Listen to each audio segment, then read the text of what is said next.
Hello again. It's really nice to see you. As always, thanks for coming over. Though, I know why you're here this time. I can see it in your eyes. You wish to listen to my knowledge to help you out. Am I right? Yay! I knew it. So, what's the topic for today? So you wish to learn about vitamins and electrolytes? Yeah, I can talk about those.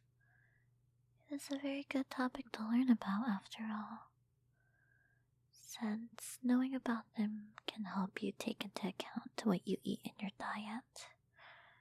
Gotta be mindful of the nutrients in our food after all. Huh? What did you say? I shouldn't be talking that way?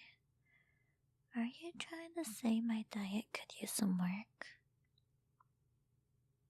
Okay, well, you may be right about that. I do seem to overindulge in junk food and sweets. But I can't always help it. They are very tasty. Not to mention, you always take me out to get them. You're my enabler when it comes to these things. What was that? I would get upset if you said no?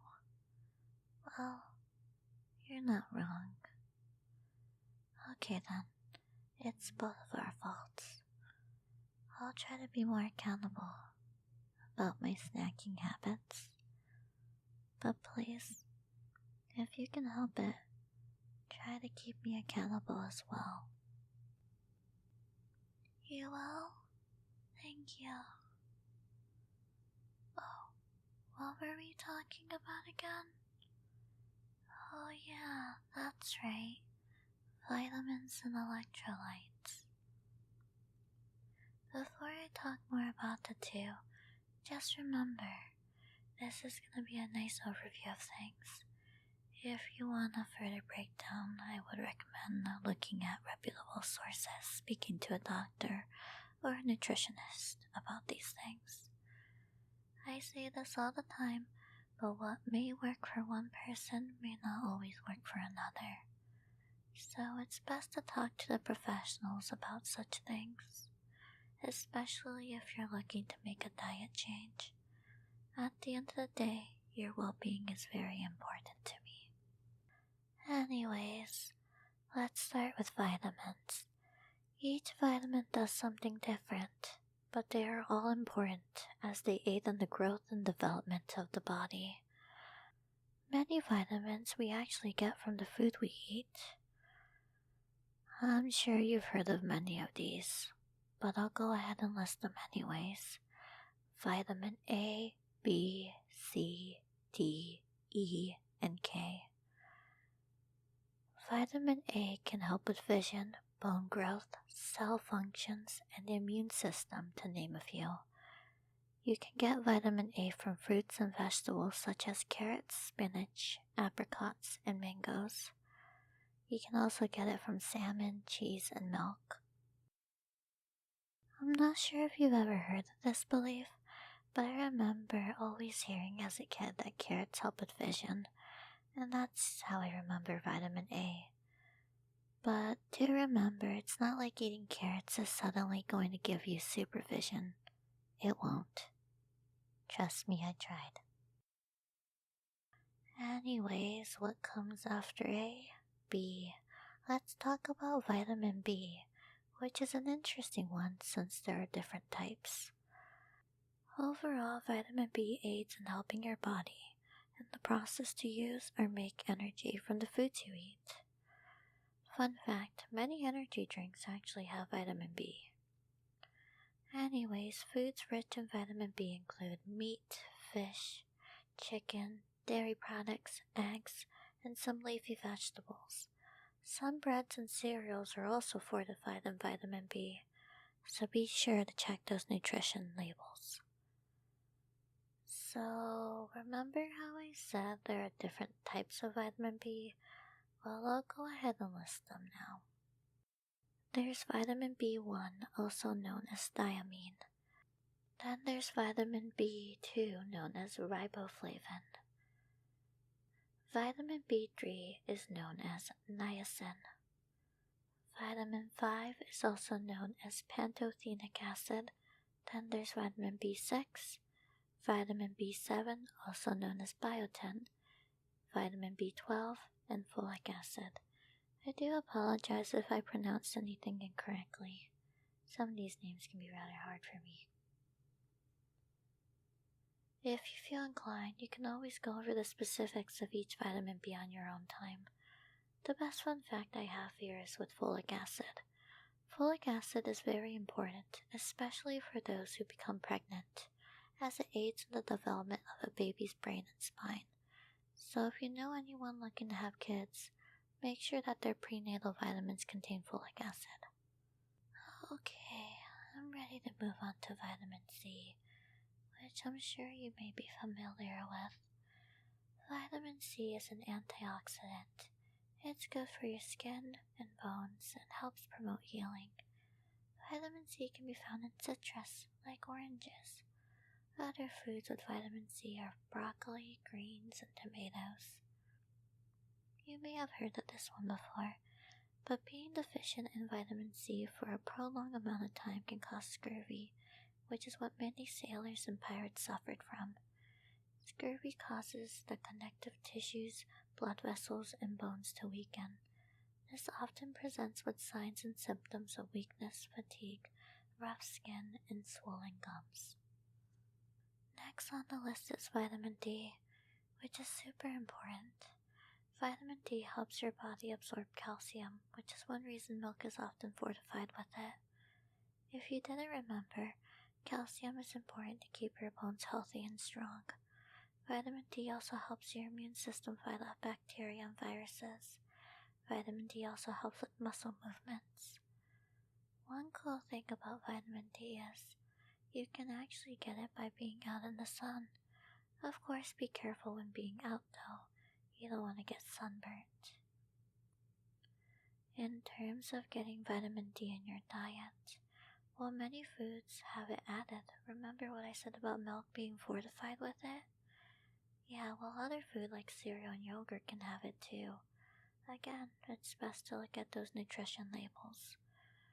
If you're looking for natural food sources of vitamin D, I would consider liver, egg yolks, and some saltwater fish.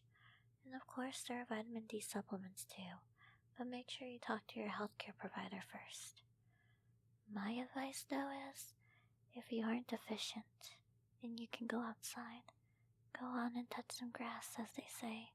Get some sunlight too. You know what? We can go touch grass together if you want. We can make plans later. For now though, it's time to talk about vitamin E, which is an antioxidant that helps your immune system and metabolic processes. You can get vitamin E in leafy greens, vegetable oils, nuts, and seeds. Yeah, that's pretty much all I got on that one. Moving onwards to vitamin K, which is super important in making proteins for blood clotting. It also aids in making proteins needed for bones and tissues.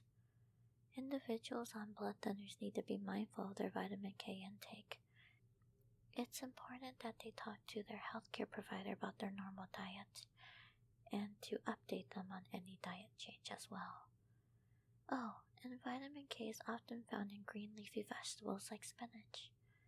And there you have it, my quick overview on vitamins. Hopefully that went over well. Now then, if we can discuss my reward for giving you this information, that would be great. Wait, what? We aren't done yet? Oh, yeah, that's right. I still need to talk about electrolytes. Okay, only 'cause it's you, but I'll make it quick. Electrolytes are minerals that carry an electric charge, hence the name. The common ones are calcium, chloride, magnesium, phosphorus, potassium, and sodium. Electrolytes are often lost when you sweat, and in order to replenish them, you have to drink fluids that contain them, like sports drinks. But make sure you watch the sugar in those drinks, because it can be a lot. Anyways, going on to the overview of each common electrolyte. We already talked a bit about calcium, which is important for our bones. It is also important in muscle contraction and nerve signaling too. Besides milk, you can find calcium in green leafy vegetables and fish. Moving on to the chloride electrolyte. That is very important in fluid balance, blood pressure, and acid-base equilibrium.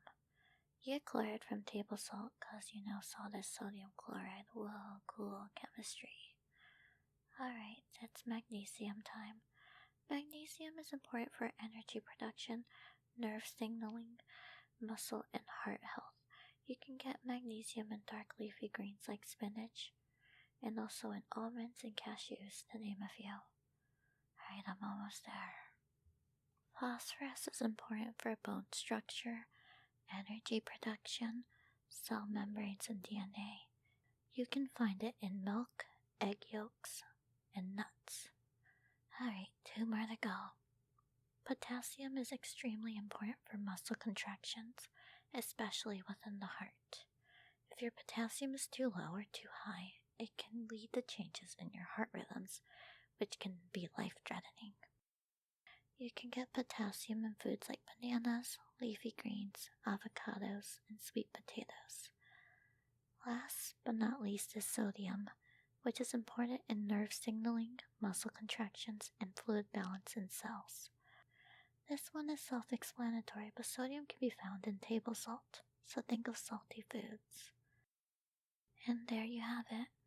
I made it. I talked about both vitamins and electrolytes. I know it was quick and brief, but I did what I could. Are you proud of me for seeing it through to the end? You are? Thank you. Can I still get a reward for this knowledge? I'll be good and ask for something healthier. I know. Why don't we go to the grocery store and get some fruit, yogurt, and granola, and make our own parfaits? That will be healthier than getting something like ice cream. That, and we have more control on what is in it, so I think it's a fair compromise. Don't you think? I knew you would agree. And that means we get to go outside into the sun and get some vitamin D. See, we are being healthier after all. It's healthy, yummy snack time.